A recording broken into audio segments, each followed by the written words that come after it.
sintomatico mistero. Quante squallide figure che attraversano il paese. Sul ponte il vento la bandiera bianca, sul ponte il vento la bandiera bianca. Allora Pierluigi Bersani sventolerà bandiera bianca. Oggi pomeriggio si parlava di un fallimento dell'incontro col Movimento 5 Stelle che in effetti gli ha sbattuto una porta in faccia. Per la prima volta si è visto questo incontro in streaming e davvero è particolarmente interessante seguire tutte le fasi di questo incontro. C'è chi l'ha apprezzato, chi lo ha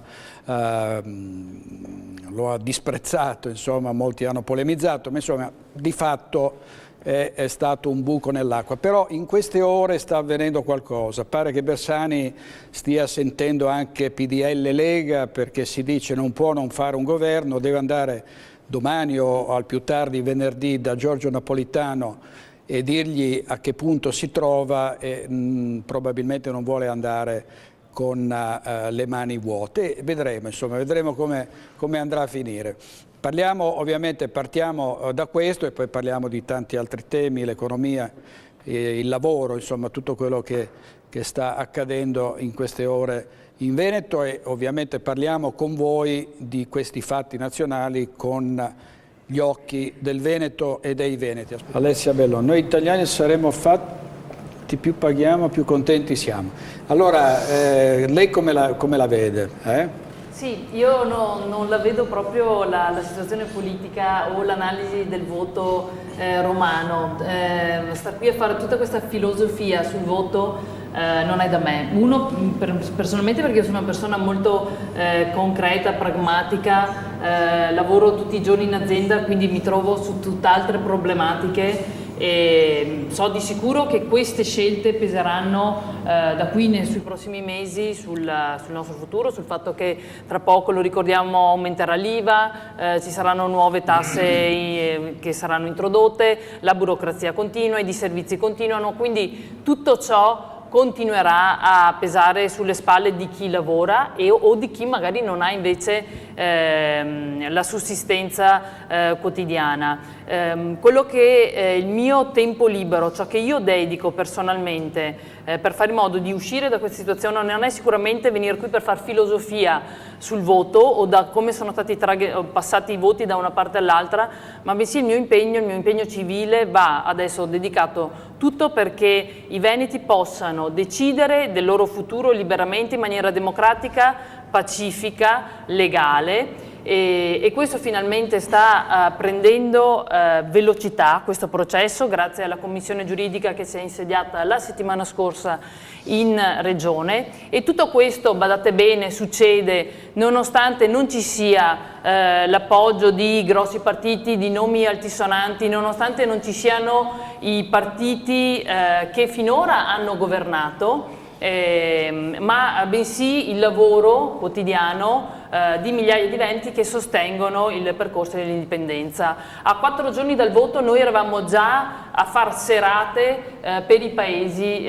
del Veneto, e quindi in realtà Indipendenza Veneta non si ferma mai, lavora 365 giorni l'anno. Quindi da una parte questo, e quindi ricordiamoci che per il Veneto si sta aprendo un altro scenario, non dimentichiamocelo, non c'è solamente questo teatrino triste della politica romana, c'è anche lo scenario che si sta aprendo qui in Regione, vale a dire la consultazione di tutti i veneti per poter decidere del proprio futuro, e questa è una. L'altra, che invece io sto sperimentando a Treviso, è aprire il Comune di Treviso, l'amministrazione di Treviso, a delle scelte civiche e politiche su un piano differente.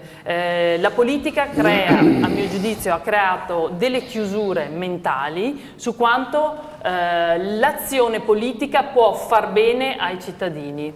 Ecco, questo è la mia azione politica insieme con tanti altri trevigiani in questo periodo sta agendo proprio su questo piano, quello di riportare positività, freschezza, ma soprattutto fare in modo che l'azione politica faccia uscire il Veneto dalla crisi, come è scritto lì, no? Sempre in sovraimpressione, e faccia tornare Treviso viva, e non solamente per sostenere chi è in crisi oggi non ha i fondi, ma tutti i trevigiani. Alessio Bellone, oggi parlavo con un signore che mi diceva: io volevo vendere un appartamento per realizzare, per avere dei soldi, poi siccome ho sentito queste notizie da Cipro con un prelievo del 40% sui depositi bancari, per non saperne leggere né scrivere non vendo più la casa, me la tengo, perché se poi porto i soldi in banca mi porta via metà del capitale. Lei pensa che ci sia questo rischio in Italia? Sì, sì, è concreto. Io ho venduto casa l'anno scorso e i soldi che ho guadagnato non sono qua in Italia. Dalla vendita della mia casa sono in un conto corrente in Austria, denunciati in maniera chiara. C'è libertà di movimento di persone e di capitale in Europa. Quindi secondo me io almeno tutelo quel guadagno, quello che ho guadagnato in questi anni, lo tutelo non solo dalla possibilità di un prelievo forzoso, ma anche dalla possibilità che l'Italia velocemente esca dall'euro. E quindi insomma ho pensato di tutelarmi in questa maniera qua, quindi si può vendere casa per chi ci riesce, non è facile e insomma in qualche maniera, in maniera così facile, basta passare il confine, andare a Klagenfurt o a Villach o in Slovenia o in Svizzera, non so, e aprire un conto corrente. Slovenia meglio di no, perché sta facendo la fine. Sì, Anche adesso sì, c'è una situazione diversa di un anno fa. riservati. Sì. E poi anche se È i vero. soldi che ti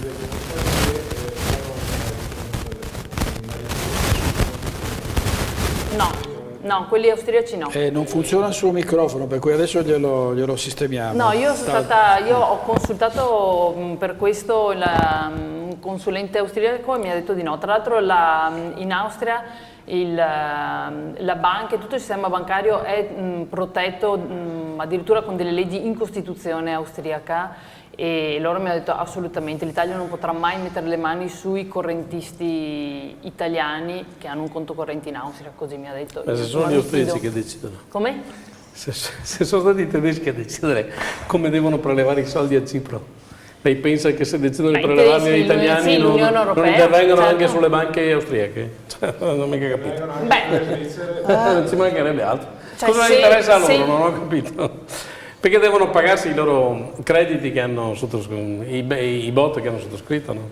Quindi diventa Certo. un interesse loro a prelevare i soldi in Austria. Perché non sono i loro? Esatto, quindi Certo. comunque va bene. Senta Alessia, secondo lei, passando al referendum, lei diceva prima, abbiamo avviato questa commissione, che tempi ci saranno? Beh, la viata in realtà è stata creata per volere di Luca Zaia e Clodovaldo Urfato, quindi in maniera istituzionale all'interno della Regione Veneto. Loro i tempi sembrano abbastanza rapidi. Vi ricordo che questa commissione, forse una delle prime commissioni in regione, è a titolo gratuito, quindi tutti i professionisti che sono a disposizione dei veneti sono lì a titolo gratuito, e sembra che in Alcuni di loro sono dirigenti della regione, quindi sì, non vabbè, sono a quindi titolo sono gratuito. già stipendiati da noi e fanno il loro dovere. Quindi si crede che nel giro di qualche settimana, insomma nel giro di breve, avremo già il risultato da questa commissione. E secondo te cosa diranno? Non lo so, non mi è dato sapere cosa stanno... Però Io vorrei aggiungere una cosa, oltre alla legittimazione, guarda, oltre alla legittimazione, questo trovo incredibile, che tutti coloro che sono eletti e sono in Parlamento non si rendono conto che sono al servizio di chi li ha votati. Allora io dico, in una logica, io adesso propongo una logica aziendale, no? In un'azienda che va male e tu devi mettere insieme tutti i dirigenti perché possano portare e far continuare a vivere, no, un'azienda, comunque si trova un incontro tra le varie forze in modo tale da portare a casa il risultato. Ecco, se queste persone che sono in Parlamento non riescono a trovare quali sono i punti fondamentali su cui convergere per continuare a mantenere una rotta, no? E portare a casa un risultato, significa che chi è là, chi siede in Parlamento, non ha la logica, non vede il cittadino, non vede il problema del paese, governa sotto altre logiche. Il governo non è fatto per portare a casa il benessere del cittadino o per far uscire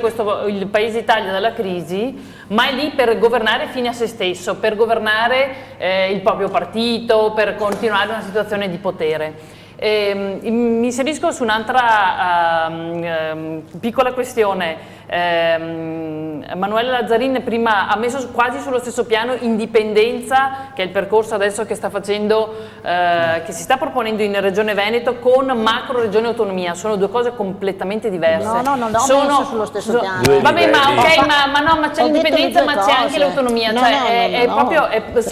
È il giorno e la notte. Sono due cose completamente diverse. Sono due cose completamente diverse.